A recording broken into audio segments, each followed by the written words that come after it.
प्यारे बच्चों, इसके पिछले वीडियो में हम लोगों ने चाल क्या होता है, चाल के प्रकार क्या होते हैं, वेग क्या होता है, वेग कितने प्रकार के होते हैं, त्वरण क्या होता है तथा त्वरण कितने प्रकार के होते हैं, इनका अध्ययन कर लिया है।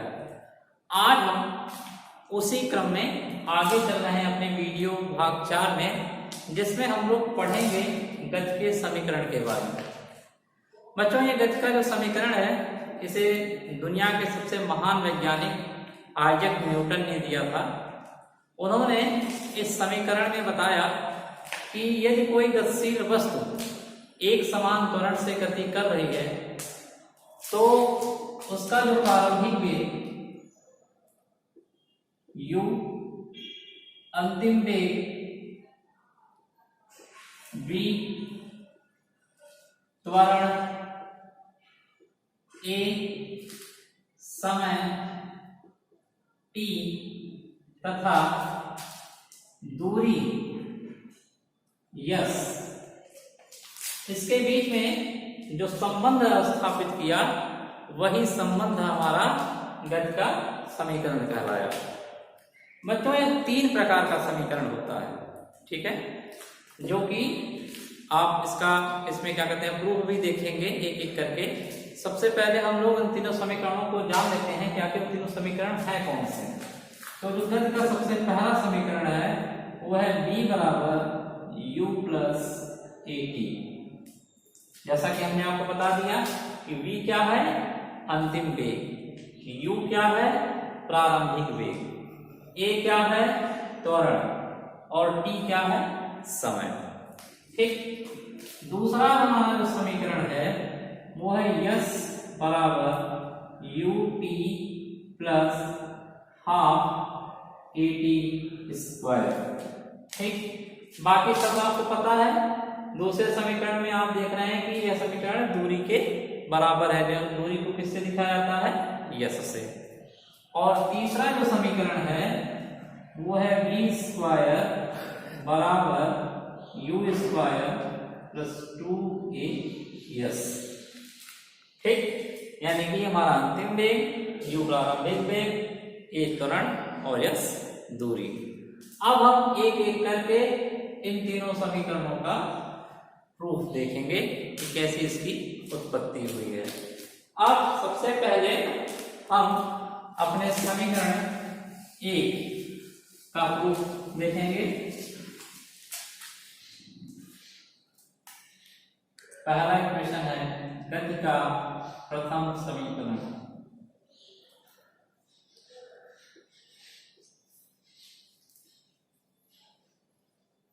गति का प्रथम समीकरण है क्या, b बराबर u प्लस at। ठीक। बच्चों, इसको प्रूव करने के लिए हम मानेंगे कि माना कोई वस्तु है जिसका प्रारंभिक वेग कितना है, u। ठीक। और t समय बाद उसका अंतिम वेग कितना हो जा रहा है, v। कितने समय बाद, t समय बाद। ठीक। तो यहां पर हम लोग ये देख रहे हैं कि जब समय बदल रहा है, ठीक है, यानी जब उसका प्रारंभिक वेग रहा होगा तो उसमें मान सकते हैं t बराबर 0 सेकंड रहा होगा, यानी t बराबर 0 सेकंड पर उसका वेग कितना था, u। लेकिन जैसे जैसे समय बीता, मान लेते हैं कि t समय बीता, तो t समय बाद उसका वेग कितना हो गया, v हो गया।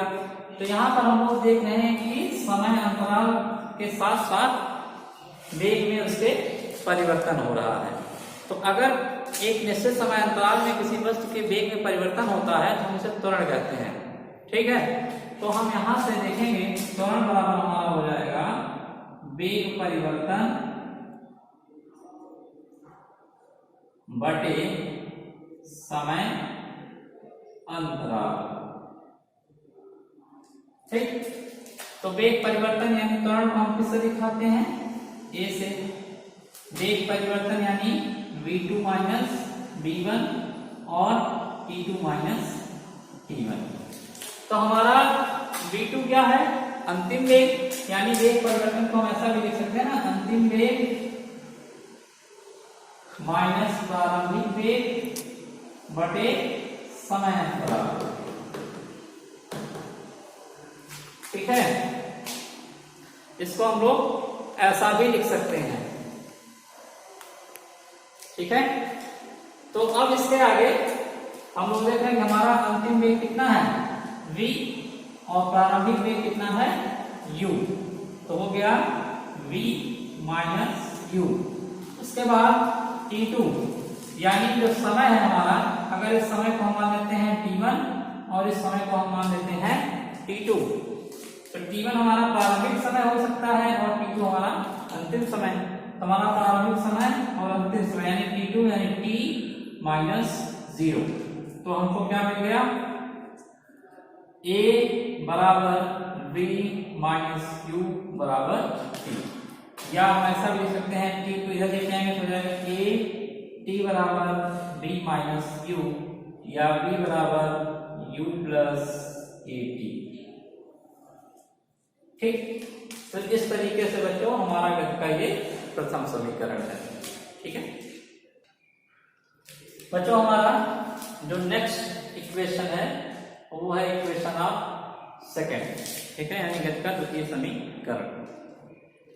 ये बच्चों इसमें थोड़ा सा हमको समझना होगा, हम इसे थोड़ा सा एक प्रकार से कहें थोड़ा सा लंबा होगा ये, लेकिन बहुत ही आसानी से इसको भी निकाला जा सकता है। जैसे आपने पहला इक्वेशन देखा बहुत छोटे में आ गया, लेकिन गति का ये जो दूसरा समीकरण है थोड़ा सा इसमें बड़ा है। आप इसको समझ लीजिए ध्यान से कि जैसे हमने माना कि कोई वस्तु प्रारंभिक वेग u से गति कर रहा है, चूंकि जो त्वरण होगा वो नियत होगा, तो अगर नियत त्वरण से गति कर रहा है तो उसके वेग में वृद्धि होगी, और अगर वेग में वृद्धि हो रही है तो जो उसका अंतिम वेग होगा, या यूं कहें कि उसके वेग में होने वाली जो वृद्धि होगा वो क्या होगा, v होगा। और ये u से v तक जाने में, उसके वेग को जाने में कुछ न कुछ समय जरूर लगा होगा, तो मान लेते हैं वो समय क्या है, t है। ठीक, अगर वेग में वृद्धि हो रही है तो इसका अर्थ यह है कि उसने कुछ न कुछ दूरी अवश्य तय किया होगा, तो मान लेते हैं कि उसके द्वारा जो तय की गई दूरी है वो कितना है, यस है। तो त्वरण की परिभाषा के अनुसार अगर हम देखें तो जो वेग में होने वाली वृद्धि, ठीक, जो हमारा अगर हम कहें कि वेग में जो होने वाली वृद्धि है 1 सेकंड में, वो कितना है, a है। यानी हम लिखें कि 1 सेकंड में वस्तु के वेग में होने वाली वृद्धि बराबर कितना है, a। ठीक, क्योंकि 1 सेकंड में उसके वेग में वृद्धि कितना हो रहा है, a हो रहा है, तो गति प्रारंभ होने के 1 सेकंड पश्चात उसका वेग कितना हो जाएगा, गति प्रारंभ होने के 1 सेकंड पश्चात वेग में वृद्धि कितना हो जाएगा, u प्लस a। ठीक, कितना हो जाएगा, u प्लस a। अब गति हमारी जो है समाप्त होने के 1 सेकंड पूर्व उसका वेग कितना रहा होगा। ठीक,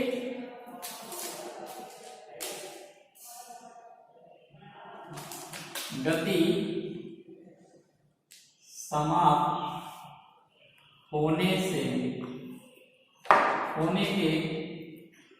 1 सेकंड पूर्व का वेग हम निकालने कितना हो जाएगा, v माइनस a। अब हम अगर औसत वेग निकालने कितना हो गया हमारा कुल औसत वेग, तो औसत वेग बराबर हो जाएगा u plus a plus b minus a upon 2। ठीक, a से a कट गया, मिला क्या, u प्लस b अपॉन, इसको हमारे बच्चों क्या है, हमारा समीकरण नंबर 1। अच्छा, अगर इसी प्रकार हम दूसरे सेकंड में देखें तो दूसरे सेकंड में वेग में होने वाली वृद्धि कितनी हो जाएगी। इसी प्रकार यदि गति प्रारंभ होने के 2 सेकंड पश्चात वेग कितना हो जाएगा, u प्लस 2a। ठीक, फिर अगर हम देखें गति समाप्त होने के 2 सेकंड पूर्व का वेग, ये कितना हो जाएगा, v माइनस 2a। तो औसत वेग क्या होगा, 2 सेकंड में औसत वेग कितना हो जाएगा, v u plus 2a plus v minus 2a अपान 2, 2a से 2a कट गया, मिला क्या, u प्लस v अपान। बच्चों इसी प्रकार तीसरे सेकंड में, चौथे सेकंड में, पांचवें सेकंड में अगर हम निकालेंगे तो हम देखेंगे कि बार बार हमारा क्या रहा है, u प्लस v अपान 2, u प्लस v अपान 2। ऐसा क्यों आ रहा है, क्योंकि वस्तु एक समान नियत त्वरण से गति कर रही है। ठीक, तो अगर एक समान नियत त्वरण से गति कर रही है तो उसके हम देख रहे हैं औसत वेग में किसी भी प्रकार का कोई भी परिवर्तन नहीं आ रहा है। ठीक, तो हम लोग जानते हैं बच्चों, वस्तु के द्वारा t सेकंड में चली गई दूरी बराबर होता है औसत वेग गुणे समय। ठीक, तो दूरी s बराबर हो जाएगा, और औसत वेग हम लोगों ने निकाला है u प्लस v अपान 2 इंटू टी। ठीक, तो इस तरीके से हमारा कितना इक्वेशन आ गया। अब हम इसको मान लेते हैं कि हमारा समीकरण कौन सा है, समीकरण नंबर 3। समीकरण 1 से हम लोगों ने देखा है कि v बराबर कितना होता है, u प्लस at। तो समीकरण 3 में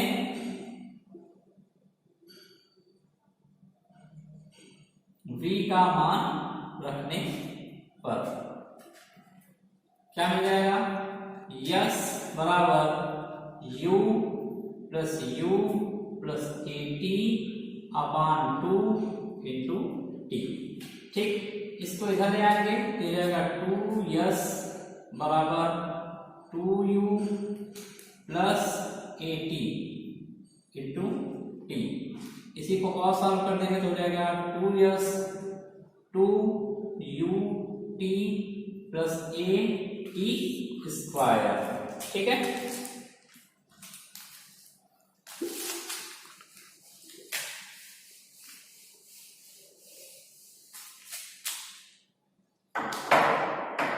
इसी को थोड़ा और हल कर देंगे। यहाँ है 2s बराबर 2ut प्लस at स्क्वायर, इस 2 को नीचे लाएंगे तो जाएगा s बराबर 2ut by 2 plus at square by 2। ये 2 से 2 कट गया, s बराबर मिल गया ut plus half at square. तो बच्चों इस तरीके से ये हमारा गति का दूसरा समीकरण है। ठीक, तो इस तरीके से हम अपने गति का प्रथम समीकरण और गति का द्वितीय समीकरण का को देख लिया। बच्चों हमारा जो अगला समीकरण है वो है गति का तृतीय समीकरण। ठीक, गति का तृतीय समीकरण क्या है, सबसे पहले हम जान लेते हैं v स्क्वायर बराबर u स्क्वायर प्लस 2as। इसी को हमें सिद्ध करना है। ठीक है, हम इसको सिद्ध करने के लिए जो दोनों समीकरण पढ़े हैं उन्हीं दोनों का उपयोग करेंगे। तो सबसे पहले हम गति के प्रथम समीकरण हम लोग जानते हैं कि v बराबर u प्लस at होता है। ठीक, अब हम इसका दोनों तरफ क्या करेंगे, वर्ग कर देंगे। तो दोनों तरफ अगर वर्ग कर देंगे, दोनों तरफ का वर्ग करने पर तो क्या हो जाएगा, v स्क्वायर बराबर u प्लस at का स्क्वायर। ठीक, इसको a प्लस b के होल स्क्वायर से आप तोड़ दीजिए तो क्या मिल जाएगा, you square plus A square T square plus 2ab you. ठीक, यही आपको मिलेगा।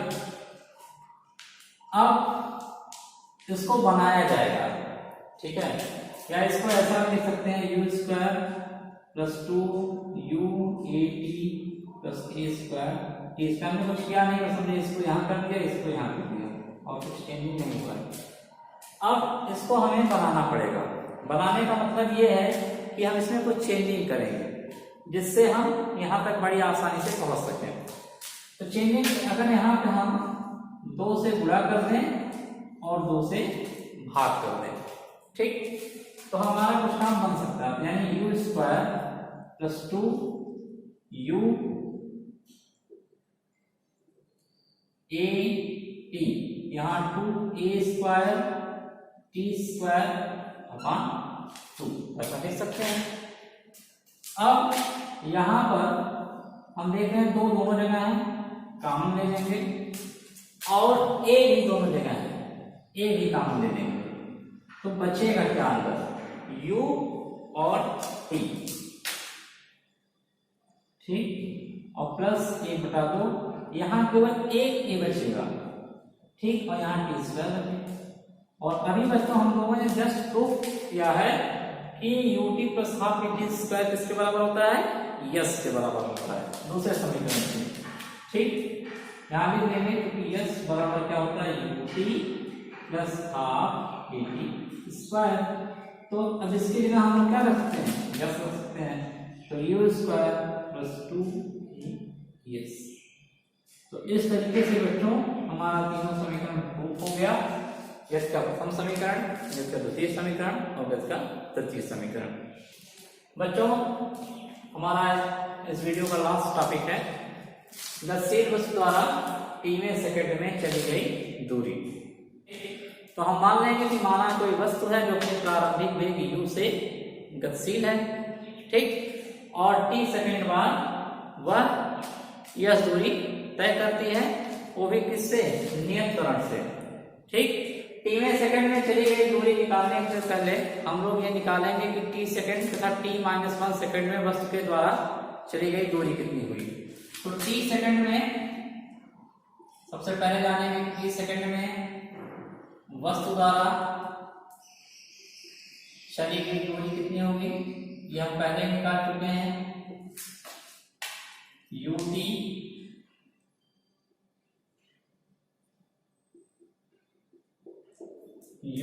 प्लस हाफ at स्क्वायर, और t-1 सेकेंड में वस्तु द्वारा चली गई दूरी यस t-1। अब जहां जहां t है वहां t-1 कर देंगे, ठीक। तो हमको पता चल गया कि t सेकंड में उसके द्वारा चली गई कितनी दूरी है, यस t बराबर ut plus half at square, और t-1 सेकंड में उसके द्वारा चली गई दूरी कितनी हो गई, yes t-1 ut-1 plus half at-1 का होल स्क्वायर। तो अब हम इन दोनों की सहायता से ये निकाल सकते हैं कि किसी गतिशील वस्तु के द्वारा t सेकंड में चली गई दूरी कितनी होगी, ठीक है। तो tवें सेकंड में वस्तु के द्वारा चली गई दूरी बराबर हो जाएगा, इन्हीं दोनों इक्वेशन को घटा देंगे, यानी t सेकंड में चली गई दूरी माइनस t-1 सेकंड में चली गई दूरी, ठीक। अब दोनों रख दीजिए सूत्र, तो ut plus half at square minus ut-1 plus half at-1 का होल स्क्वायर, ठीक। हल करिए, ut plus half at square minus इसको हल कर देंगे, मिल जाएगा ut minus u plus half a, ये a माइनस b का होल स्क्वायर है, इसको तोड़ देंगे, t square plus 1 minus 2t। ठीक, उसके बाद फिर हल करेंगे ut plus half at square minus ut minus u plus half का अंदर गुणा कर देंगे, हो जाएगा हाफ at स्क्वायर फिर 1/2 एक के साथ गुणा करेंगे तो वही आएगा, माइनस 1/2 है, यहाँ 2 है, कट जाएगा, हो जाएगा a इंटू टी। अब जब हम ब्रैकेट खोलेंगे तो बाहर माइनस है, अंदर के जितने भी चिन्ह हैं वो सब बदल जाएंगे, तो हो जाएगा ut plus half at square minus, अब देखिए ये प्लस ये माइनस हो जाएगा माइनस ut, ये माइनस ये माइनस हो जाएगा प्लस u। ठीक, ये माइनस ये प्लस ये माइनस at स्क्वायर, ठीक, माइनस हाफ a और प्लस a t, क्योंकि ये माइनस दोनों प्लस हो जाएंगे। अब कुछ कटेगा, काटने के जैसे ut कट रहा है, काट दिए, हाफ at स्क्वायर भी कट रहा है, काट दिए, बचा क्या u, ये बचा u, उसके बाद minus half a plus a t। ठीक, बच्चों जैसे हल करेंगे तो मिलेगा u plus half a 2t minus 1। ठीक, यही आपका यस की बराबर सूत्र, 3 सेकंड में चली गई 2। धन्यवाद।